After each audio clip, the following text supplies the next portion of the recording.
Thank you. Thank you so much for this possibility. I'm really honored to be here.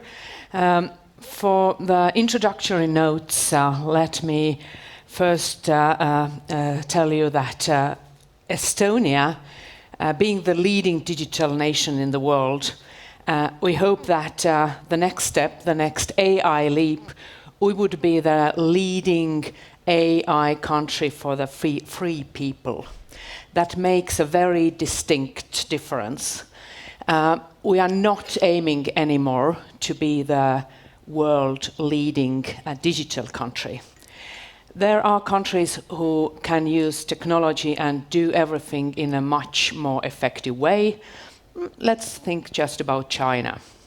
This is not our path. This is not European path. We are very specifically aiming to be the world leading digital nation within the free countries where people have their freedoms and rights protected. Having this very essential difference in mind, we have taken several steps to fulfill this aim. First, as you already could hear, we have a Ministry of Justice and Digital Affairs. This is not so widespread. This decision was made 2 years ago, and the reason behind that was actually that the technology is all out there. There are so many things that people can do with technology, no limits. The only limits that are there and that we value for being there are actually legal ones.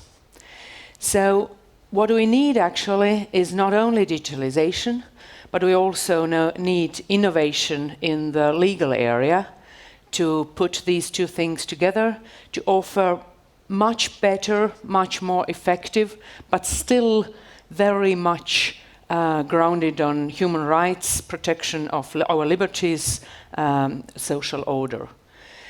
This is actually the reason to put these two areas together in Estonia, and the path we have gone through so far has proven that this has been the right decision. We are modernizing quite a number of our laws to be compatible for the aims and values that we are reaching for. Technology is not by default better or worse than human being. The possibility out there is amplifying both the good things and the bad things.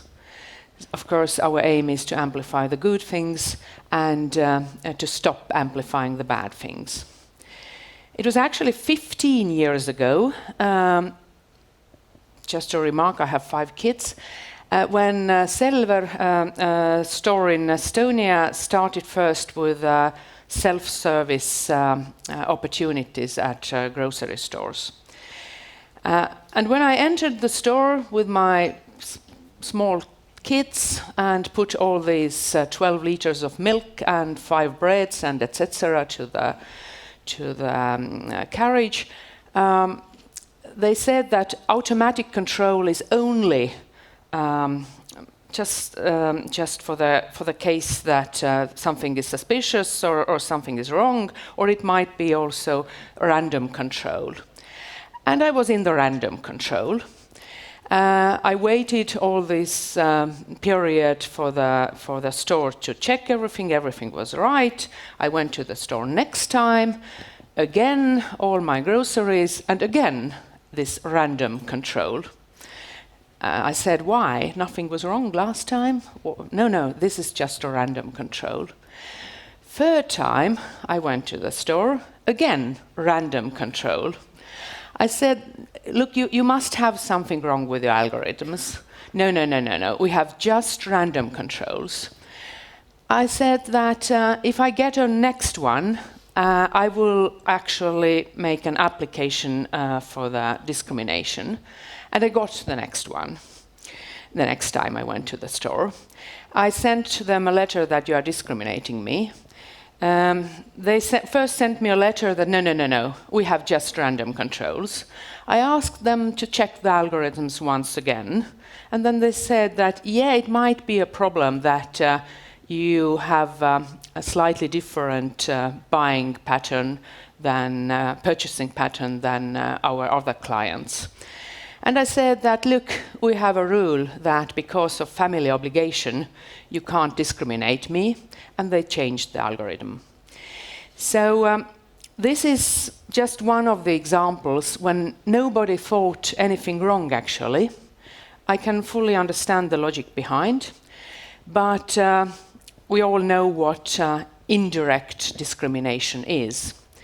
And this is the basic guiding line for us to avoid also indirect discrimination patterns, not only by technology, but also by the human beings who are giving orders to the technology.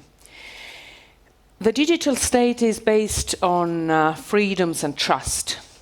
For the trust, equal treatment is one of the cornerstones. People must have the feeling that they have the control and that the treatment is equal and that nobody is discriminated neither directly nor indirectly.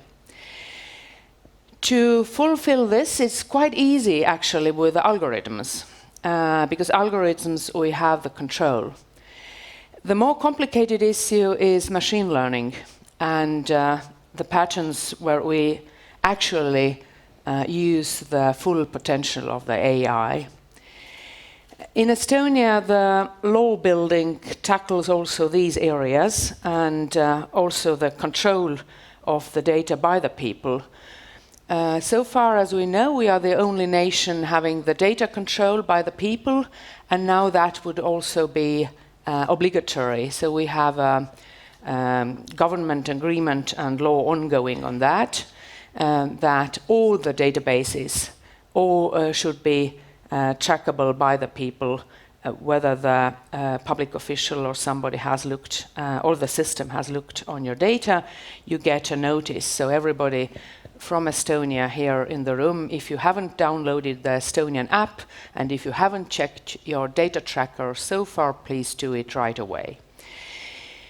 But with the machine learning processes, to give the guarantee that the prompting includes the full transparency possibility for people to apply for the reasoning, we are looking for a huge rise of efficiency with the AI. We are looking for that very positively. But there is a list of things also what we are not doing. For example, and that is now a little bit tricky, and I would leave it for the end of my speech, because I'm absolutely sure this is a thing that we should debate more, we should discuss more, because this is a little bit tricky thing. And the little bit tricky thing is that actually technology allows governments to control whether people are good, ethical, whether they are obeying all the rules. This is much more easy with the technology. Let me give you again a small example. We have actually AI-based cameras in the forests. They are used for tracking the animals in the forests. So the AI recognizes the face of the animal and makes a full list of which animals have passed this route in the forest. Half of the territory of Estonia is covered with forests, and it happens quite often that also human beings enter the forests. You might do it, and this is culturally well accepted in Estonia, that you go to the forest to take a so-called pee pause. You might be in the sight of the camera. There are no signs in the forest that this is the place where the camera is. And we have a rule in the Estonian law that when you actually pee in the park, this is then you might get a penalty. So it would be very easy with the technology to recognize this kind of things much more often, to take a face recognition and to send, you have to pay like 300 euros. We are not going to do this. We are not going to use technology to find out whether people are imperfect. And this is a reason to build, the reason for that is to build trust. But it also includes that technology allows us to find out much more easily the areas or the specific points where people do not oblige with equality rules. And again, the question is, how much can we use the technological possibilities to punish people? This is the question that Estonia has taken a decision that we are not going to use AI for that. But, as said, this is a very good point for discussion. Thank you so much and have a good conference. Thank you.